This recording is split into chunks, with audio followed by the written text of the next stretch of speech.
what kind of experience are you trying to have with like, learning what kind of experience it is. And, protecting yourself a bit to charge accordingly to those needs. Yeah. For sure. Bit of due diligence at the beginning. Right.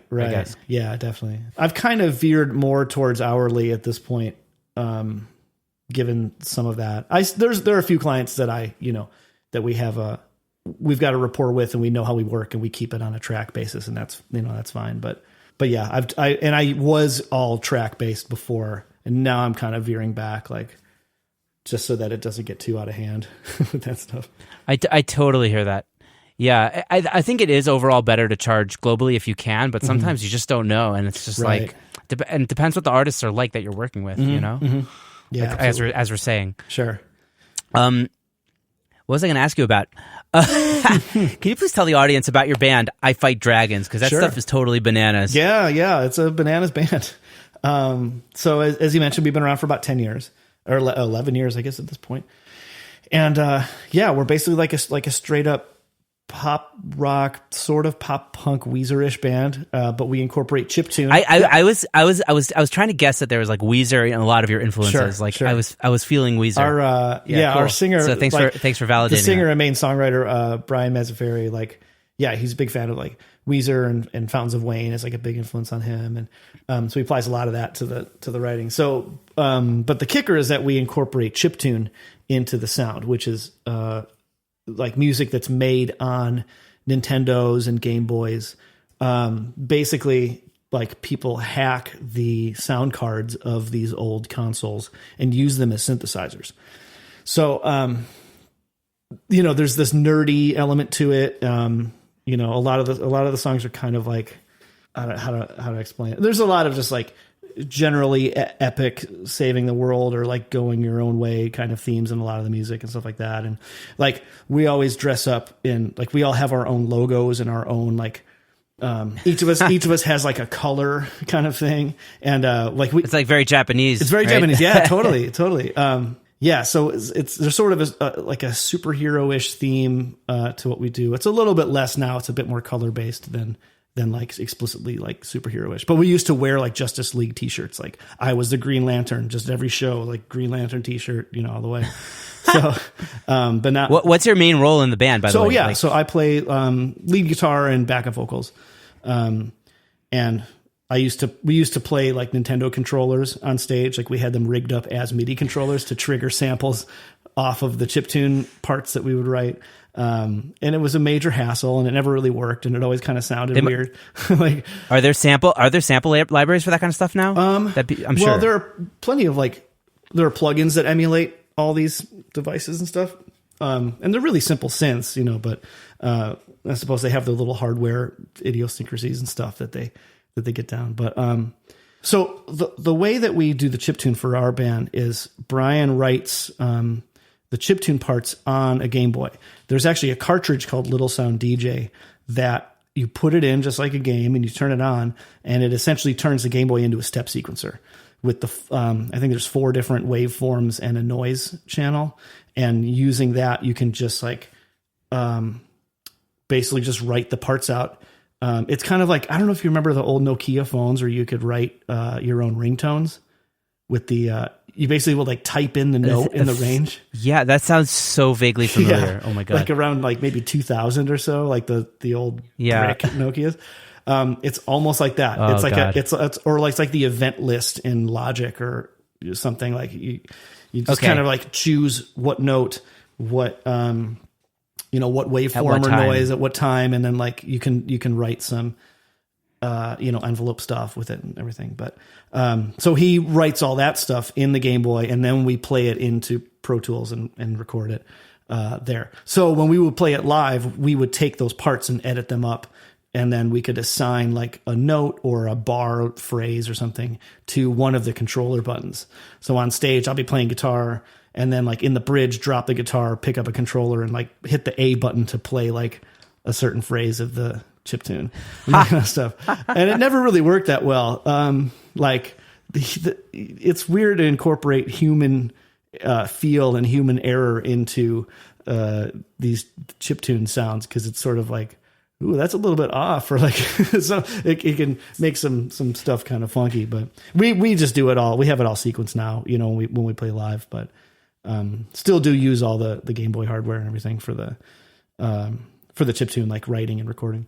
That is so cool. So I take it based on what you're saying that you kind of like are very much like a feel guy. Do you like keep your tracks like relatively organic in terms of like chopping up and stuff like that? Of the like within Hi-Fi Dragons or within like no within your productions. Oh yeah. Sure. I'm kind of in the middle. Like I really like the stuff that I do isn't. I don't do a lot in a similar like aesthetic as Hi-Fi Dragons on my own productions and stuff. Hi-Fi Dragons is actually like a little bit left field of my normal aesthetic in general, which is kind of what totally. I love about it. So I like organic feels, but I'm also not afraid to like use inorganic sources to get there if need be, or to, you know, if I need to fix certain things or quantize certain things, like I'll do it within reason, you know. And again, it's kind of based on the project and the goals, you know, and the methods. But I guess generally speaking, I couldn't say in general. That's great. Kind of best answer ever. Right. There is no general. There is no general. Right. I feel like if I had to guess, you're like primarily a guitarist, right? Like it seems like you're. That's kind of the main thing now. That seems like where you have like also the tone stuff like so dialed in. Sure, you know what I mean? Yeah, that's a lot. That's a lot of where I'm at. I mean, the guitar is like, that's my main like jobbing gigs and stuff is guitar, and that's sort of like I was initially like all drums all the way, and then for like a little while I was all bass all the way, and then like around when I was maybe like 17 or so, it just became guitar like all the time. So yeah, guitar is kind of the core of it, you know. So tell me about your process to recording guitars for production. Like, what's your approach? Sure. Well, it you know, like everything, it varies, but I actually use a lot of in the box processing, and like amp emulators and stuff. I've become a really big fan of the Line 6 Helix.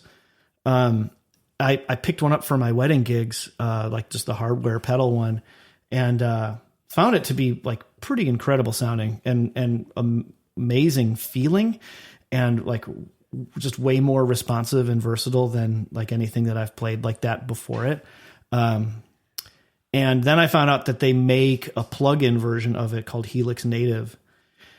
And I found myself using that like all the time on tracks now. It's a lot of DI guitars and Helix Native, which totally flies in the face of, you know, the organic method and aesthetic that we just talked about. But sure. But it seems I can sort of assemble, you know, the flexibility of assembling a rig and like a room sound and everything just like within that one plugin, especially when I'm doing a lot of productions by myself, and I maybe don't always feel up to like running back and forth between rooms to engineer stuff, you know. Totally. A lot of things that can help me do what I need to do from one seated position seems to help, you know, for sure.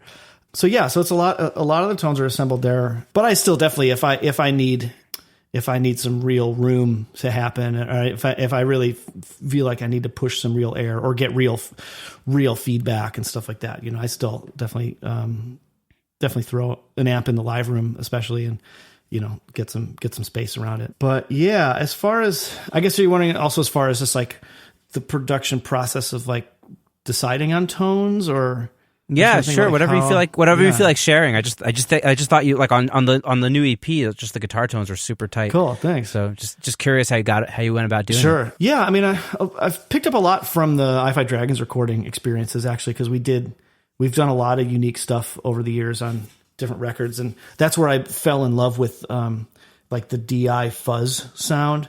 To me, just like a guitar into a fuzz factory, like straight into the board, is like this really crazy and compelling sound to me. And also with Hi-Fi Dragons, it sounds a lot like a square wave in some ways, so it sort of blends in with the chiptune stuff in a cool way. Nice. But I've also found that it has this kind of cool, you know, glam rock, weird in your face sound to it, you know, as well. So I pretty much abuse that sound on a lot of lead guitars on like most like there's a bunch of it on American Soccer, my last like full length record, and I do the direct fuzz thing a lot, like on Track Sabbath, like you said, and putting Flanders on him and stuff, being like kind of aggressively not organic in a sense, like aggressively dry and like right up in your face with it. I like that sound a lot, and a lot of, I guess, as far as other types of guitar sounds, I sort of just base it on the feel of the part that I'm thinking of. And sometimes that feel is determined like the feel in my head is more like what kind of guitar does it feel like? And then I kind of build the sound around that. So like I have pretty much every flavor, every standard flavor. You have of guitar. You have a lot of guitars and basses and stuff. Yeah, like, and that's just like seeing like you can see in the background of the videos. Yeah, it's Yeah. all racked up like kind of crazy. And that's not even all of them. I've got a lot more too in a couple of the rooms. But so yeah, that's important to me. Like in a major way is the having an arsenal of different guitars, like different tones to start from. I suppose, like especially if I'm recording a lot like DI and doing in the box processing, I really want to make sure I have all the different, all those different tonal flavors of the instrument to begin with, to get in there. And to me, those determine so much about how you play it and like how you feel about a part. It's like, it's that tangible thing to it, is important to me. So yeah. The tone that you play, like the tone that comes out of the speakers is like affects the way you play the instrument. Right. For sure. Totally. Like, there's no way about it. Like, And even things like just the feel of the neck or like the setup or like the weight of the instrument to me, like puts you in a certain headspace or, whatever. So sometimes, I think of a part and I'm like, oh, this is like the thin line telly kind of part. Or sometimes I pick up the thin line telly and I'm like, ooh, maybe I'll play it like this. Right. And it's weird. These are all like subtle psychoacoustic things. It's hard to, it sounds silly sometimes to like describe it explicitly, but you just do these things based out of feel. Right. Like Sure. That's awesome. So my advice out there, kids, is buy every guitar you can and, figure it out. Get loans, go to reverb.com. Oh man, I got based out of Chicago. I got to take the Reverb app off of my phone because it's just it's way too easy. But I've made some. I've had some really great finds on Reverb, and buying a guitar online is a major gamble. But for the most part, it's gone very well for me. But you can find these strange guitars that people are putting together from random parts, or like they're parting together old like other guitars like across brands and stuff. And I just got this Telecaster that the headstock says T-Bone on it, like in the Fender font. And I looked it up. I have no idea who T-Bone is. It's not an actual brand. It's like nothing's really out there. But the body is supposedly made from like 1890s pine taken out of a 1890s piano. So it's supposedly has some demons in it, or something. And then it has some other cool stuff about it. But it's sort of this like relic-y weird. It has like a Filtertron type pickup, like a Gretsch pickup in the neck, and then like a regular single coil telly in the bridge, and a Bigsby, and it's just kind of banged up looking. And I was like, this looks cool, and it's also like remarkably cheap for how cool it looks. Like I'm gonna take a shot at it, and it ended up coming as like one of my favorite guitars. It's awesome, and I got like a killer deal on it, and but you never know. I mean, it could have been terrible. It could have been absolutely awful, too. So. The gamble, but the gamble's paid off for me.